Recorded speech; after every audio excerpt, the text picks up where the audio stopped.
परिवर्तन एवं आर्थिक मुक्ति आंदोलन की महानायिका आदरणीय बहन कुमारी मायावती जी के दीर्घ जीवन की कामना करता हूँ। और आज अम्बेडकर नगर जनपद के पदाधिकारियों कार्यकर्ताओं की अति आवश्यक बैठक में पधारे बहुजन समाज पार्टी के वरिष्ठ नेता, विधानसभा एवं विधान परिषद में बहुजन समाज की आवाज बुलंद करने वाले माननीय श्री भीमराव अम्बेडकर जी का अम्बेडकर नगर की तरफ से बहुत बहुत स्वागत करता हूँ। आज के कार्यकर्ता बैठक के मुख्य अतिथि बहुजन समाज पार्टी उत्तर प्रदेश के माननीय अध्यक्ष माननीय विश्वनाथ पाल जी का भी अम्बेडकर नगर की तरफ से हार्दिक स्वागत करता हूँ। माननीय दिलीप कुमार विमल जी, माननीय महेंद्र प्रताप आनंद जी, माननीय डॉक्टर दयाराम राजभर जी, माननीय अरविंद कुमार गौतम जी, माननीय मनोज कुमार वर्मा जी, माननीय कृष्णकांत पंकज अम्बेडकर जी, जिला के अध्यक्ष माननीय सुनील सावंत जी, और माननीय वक्ता गणों ने आदरणीय बहन जी के जो 25 तारीख का निर्देश था इसे विस्तार से बताने का काम किया। समाज पार्टी एक विचारधारा है और ये विचारधारा तमाम संत गुरुओं ने जो शुरू किया था उसे ही पूरा करने के लिए बहुजन समाज पार्टी बनाई गई। देखा जाए तो बहुजन समाज पार्टी की जो विचारधारा है वह पिछड़े वर्ग के लोगों ने शुरू किया था, पिछड़े वर्ग के लोगों ने ही शुरू किया था। चाहे तथागत गौतम बुद्ध जी हों और चाहे पेरियार रामास्वामी नायकर हों, चाहे पेरियार ललई सिंह यादव हों, चाहे छत्रपति साहू जी महाराज हों, और चाहे कर्पूरी ठाकुर हों, और चाहे बाबू जगदेव प्रसाद कुशवाहा हों, और ऐसे तमाम संत महापुरुष जिन्होंने इस देश में समानता की बात किया है, भाईचारा की बात किया है, मानवता की बात किया है, वही विचारधारा लेकर के बाबा साहब डॉक्टर अम्बेडकर जी आगे बढ़े। मानवर कांशीराम साहब हमेशा 108 साल का इतिहास बताने का काम करते थे। 108 साल का इतिहास ही बहुजन समाज पार्टी का मिशन हो जाता। 1848 से लेकर के 1956 तक, 1848 में महात्मा ज्योतिबाराव फूले जी ने संघर्ष करना शुरू किया था, अशिक्षा के खिलाफ संघर्ष किया था। इस देश के तमाम लोगों को पढ़ने लिखने के लिए उन्होंने शुरुआत किया था। वहां से लेकर के उन्होंने तमाम सामाजिक संगठन बना करके आंदोलन चलाया था, और 1892 में उनकी मृत्यु हो गई थी। और उनके मृत्यु के बाद बीच में 1891 पड़ता, और 1892 से छत्रपति साहू जी महाराज जी ने 1922 तक 10 मई 1922 को उनकी मृत्यु होती है। तो तब तक साहू जी महाराज जी ने इस आंदोलन को आगे बढ़ाने का काम किया था। लेकिन महात्मा फूले के जाने के 1 साल बाद और छत्रपति साहू जी महाराज के राज्यारोहण के 1 साल पहले बाबा साहब डॉक्टर अम्बेडकर जी का जन्म होता, और 1848 से लेकर के महात्मा फूले ने जो संघर्ष किया और साहू जी महाराज जी ने जो संघर्ष किया, और उनके संघर्ष के बदौलत अंग्रेजों की सरकार ने 1818 में फर्स्ट इंडिया एक्ट बनाया था, जिस एक्ट में शूद्रों को पढ़ने लिखने का अधिकार मिलता। इसके बाद बाबा साहब डॉक्टर अम्बेडकर जी 1917 से लेकर 1956 तक उन्होंने जो संघर्ष किया, और प्रथम गोलमेज सम्मेलन में, द्वितीय गोलमेज सम्मेलन में, तृतीय गोलमेज सम्मेलन में 24 सितंबर 32 को जो पूना पैक्ट हुआ उसमें, और उसके पहले चाहे साइमन कमीशन आया हो, बाबा साहब के तमाम संघर्ष हों, और उनकी बात को अंग्रेजों ने सुना गोलमेज सम्मेलनों में, और इसके बाद अंग्रेजों ने बाबा साहब की बात को मान करके सेकंड इंडिया एक्ट बनाया, जो 1935 में बना। वो पिछड़े वर्ग के लिए बना, तमाम शेड्यूल कास्ट के लिए बना, और बाबा साहब डॉक्टर अंबेडकर के नाते से सेकंड इंडिया एक्ट बना और भारत का संविधान बनाने का मौका मिला। और संविधान बना करके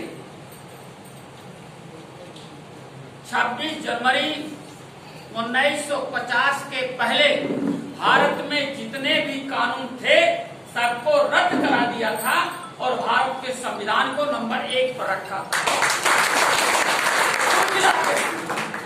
पिछड़े वर्ग के लिए मानवर कांशीराम साहब ने, उसके पहले बाबा साहब डॉक्टर अंबेडकर जी ने और आदरणीय बहन कुमारी मायावती जी ने, बाबा साहब ने काका कालेलकर आयोग बनवाने में मदद किया, और मंडल कमीशन जब बना और उस कमीशन को लागू करवाने में बहुजन समाज पार्टी और हमारी नेता आदरणीय बहन कुमारी मायावती जी ने मदद किया। तब श्री वीपी सिंह ने मंडल कमीशन की रिपोर्ट को लागू किया। तो कुल मिलाकर के इस देश में ये दलित और पिछड़ा वर्ग आज अलग अलग जरूर दिखता है, लेकिन अगर इतिहास आप पढ़ेंगे तो 4000 साल पहले ये एक ही माँ बाप की संतान है, एक ही माँ बाप की संतान है। लेकिन समाज को बांटने वाले लोगों ने इनको ऐसा बांट दिया कि भाई ही भाई बुरा नजर आने लगा। तो इसलिए हमें फिर वही भाईचारा बनाना। बहुजन समाज पार्टी ने हमेशा पिछड़े वर्ग का उत्थान किया, लेकिन बसपा से निकले हुए पिछड़े वर्ग के नेता दूसरे दलों में एमपी एमएलए तो बन सकते हैं, अपने परिवार का भला तो कर सकते हैं, लेकिन पिछड़े वर्ग का भला नहीं कर सकते। पिछड़े वर्ग की भला अगर कोई पार्टी कर सकती है तो बहुजन समाज पार्टी आदरणीय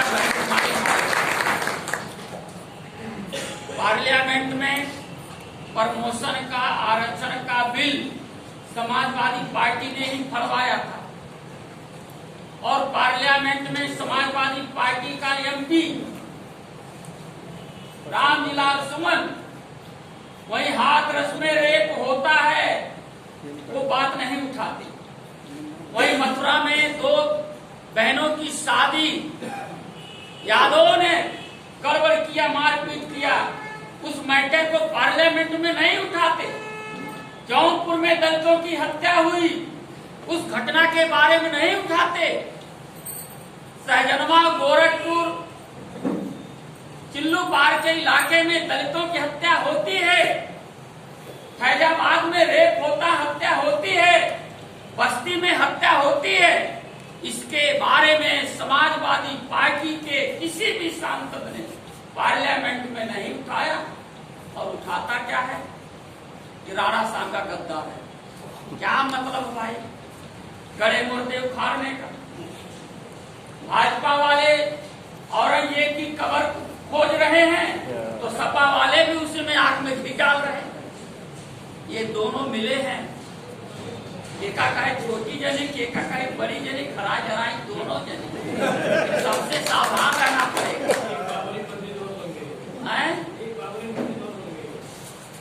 तो ये तो भाजपा के लोग, ये 30,000 प्राइमरी स्कूल बंद हो गया।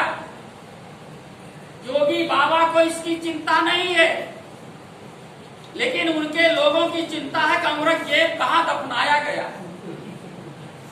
मस्जिद के नीचे संभल में उनको मंदिर दिखता है, लेकिन जगन्नाथपुरी का मंदिर में भगवान बुद्ध नहीं दिखते।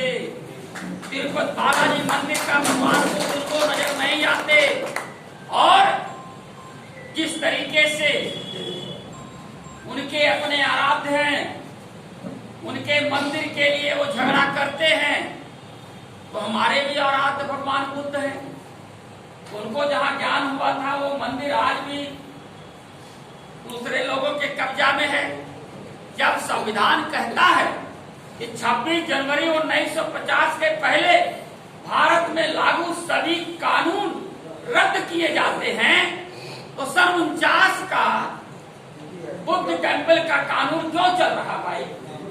उसे खत्म कर देना चाहिए। लेकिन नहीं, ये हर जगह झगड़ा लगा करके काम करते हैं। तो ऐसे में हमें सावधान रहना पड़ेगा। ये सफाइयों से बहुत सावधान रहना पड़ेगा। जिस तरीके से भाजपा के लोग काम करते हैं, वो मुद्दा देते हैं, ये बोलते हैं। अब इन्होंने मुद्दा दिया तो करणी सेना वाले अपना शुरू कर दिए। दे रहे दलित के ऊपर हमला हो गया। अरे भाई, बहन कुमारी मायावती जी के ऊपर हमला हुआ तो क्या वो दलित नहीं थी? तो यही तो सपा वाले हमला किए थे। उनको शर्म आनी चाहिए। ये दलित के ऊपर हमला नहीं है, बल्कि उनका सांसद बौखलाया हुआ व्यक्ति है, सखिया गया। इसलिए अनाप शनाप इतिहास की अनर्गल बात, जिससे समाज का हित नहीं है, उस किताब को पढ़ने से कोई फायदा नहीं है। इसलिए मेरे साथियों, इन सबके लोगों से बहुजन समाज को सावधान रहना है। मुख्य रूप से जो बहन जी ने पिछड़ा वर्ग भाईचारा बनाया है, इनकी विधानसभा वाइज मीटिंग लगेगी। ये विधानसभा वार पिछड़े वर्ग में मीटिंग करेंगे। उसमें शेड्यूल कास्ट का कोई नहीं जाएगा। उसमें सब बैकवर्ड के लोग रहेंगे और उन्हें ही सदस्य बनाएंगे।